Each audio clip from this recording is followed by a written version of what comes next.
Hello, today is March 17th, and today we're going to be reading our second reading for this coming Sunday, the third Sunday in Lent. Yesterday evening, we worshiped and had fellowship with our neighbors at Gwinn United Methodist.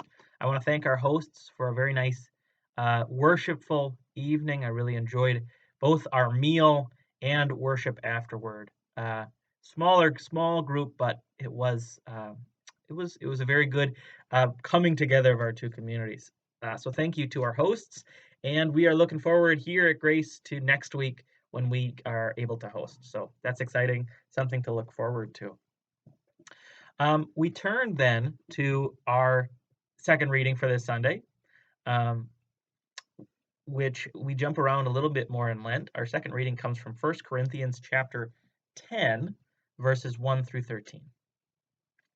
I do not want you to be unaware, brothers and sisters, that our ancestors were all under the cloud and all passed through the sea, and all were baptized into Moses in the cloud and in the sea.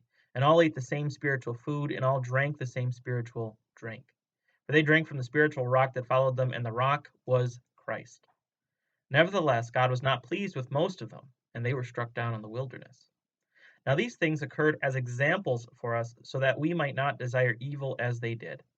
Do not become idolaters as some of them did, as it is written, the people sat down to eat and drink, and they rose up to play. We must not indulge in sexual immorality as some of them did, and 23,000 fell in a single day. We must not put Christ to the test as some of them did, and were destroyed by serpents. And do not complain as some of them did, and were destroyed by the destroyer. These things happened to them to serve as an example, and they were written down to instruct us, on whom the ends of the ages have come. So if you think you are standing, watch out that you do not fall. No testing has overtaken you that is not common to everyone. God is faithful, and he will not let you be tested beyond your strength. But with the testing, he will also provide the way out, so that you may be able to endure it. The word of the Lord. Thanks be to God. So, as we're reading this passage from 1 Corinthians, you might feel a bit confused, both in the content and in the message that Paul is trying to convey here. I certainly took me a while of reading and rereading and reading the sources that Paul is pulling from with this sort of explanation of what is happening in Corinth, or at least the connections Paul is making, because it might seem like Paul is making connections that aren't necessarily obviously there. So what is Paul talking about? We might not even know what Paul is talking about. Paul is making connections, especially because he starts with, our ancestors were all under the cloud, passed to the sea, were baptized into Moses. He starts with a connection to the time of Israel out of Egypt and in the wilderness. He's especially talking about the passages one would find in Exodus and in Numbers. And so Paul is doing something that is characteristic of first and second century rabbinic literature. That is, for Jewish writers of the first and second century, commentary on Scripture, on Torah, often was highly allegorical, often made connections that weren't they did not limit themselves to the obvious meaning of the texts. That is, they kind of felt free to stretch the meaning of the text or to make connections that weren't apparently obvious.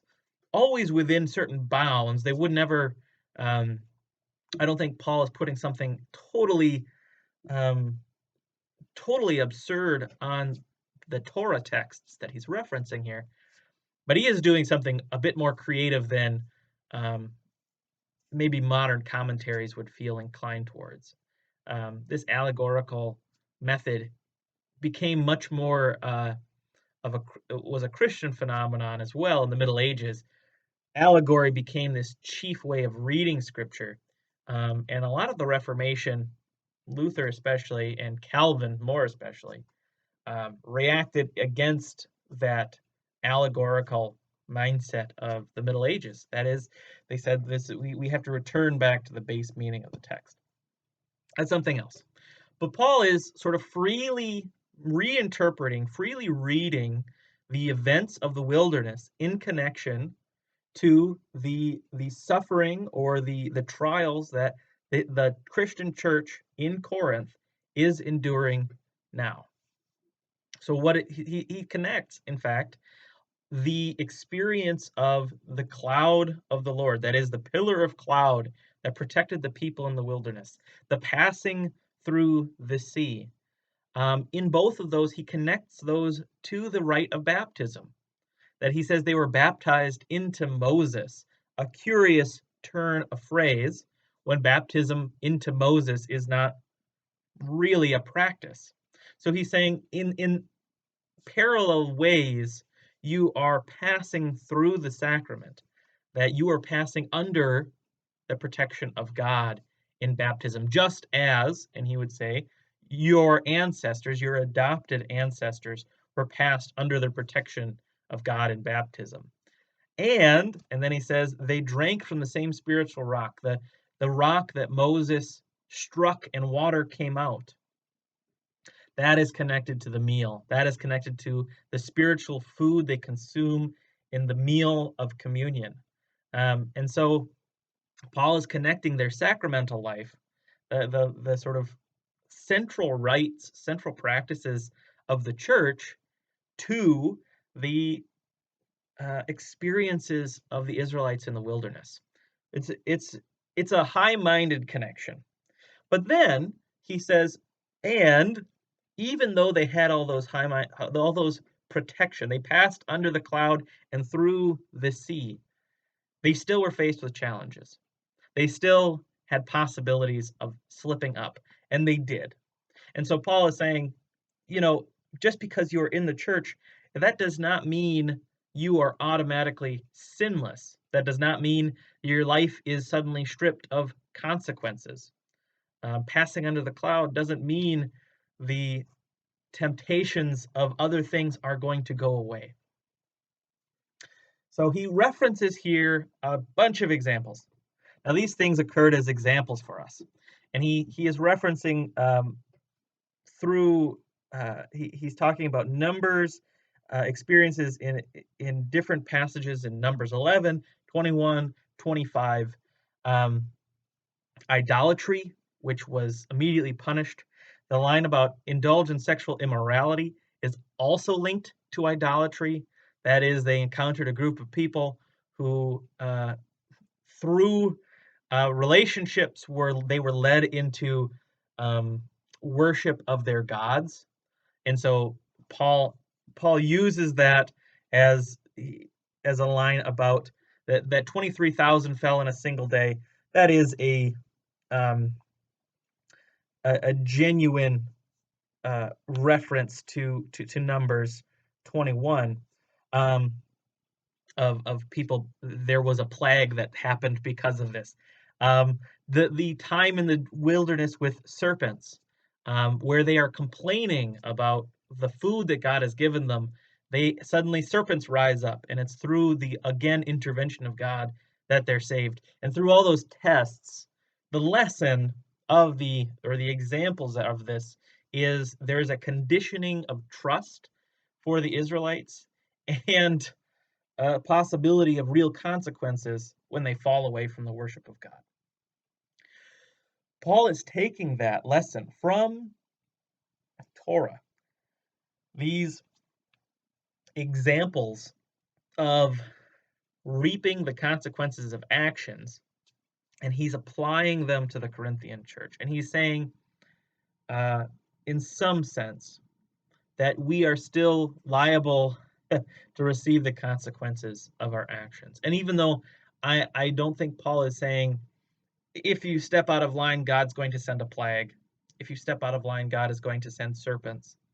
I don't think that is how Paul is really formulating this, but rather that there are consequences for our actions, that starting fights ends in someone getting hurt, that stealing ends in a breakdown in relationship, that when we fail the commandments as they are given to us, and they are meant, if you look at the structure of commandments, they are meant to undergird or give a bedrock to basic social relationships.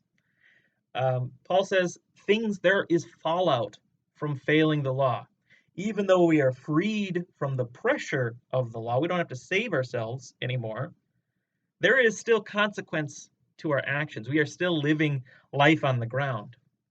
And so he says, in that, know that you are going to be tested. Know that things are still going to be hard, even if we have passed under the cloud and through the sea.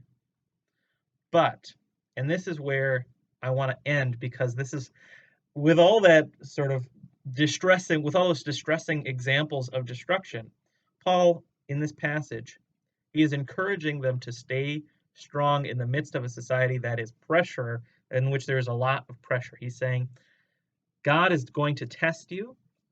He puts it that there is a test here, that you are being tested.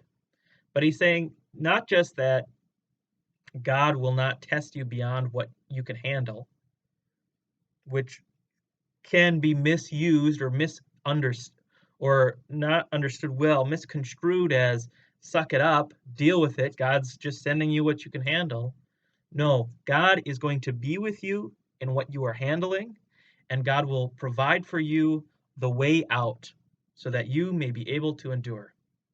God is going to be with you in your testing, and God is going to give you a way forward, whether that is your community, whether that is resources at your availability, whether that is the internal reserve of the Spirit that you have with you. God will provide the way forward so that you might endure to the next day. That is the good news here in this passage, filled with distressing examples.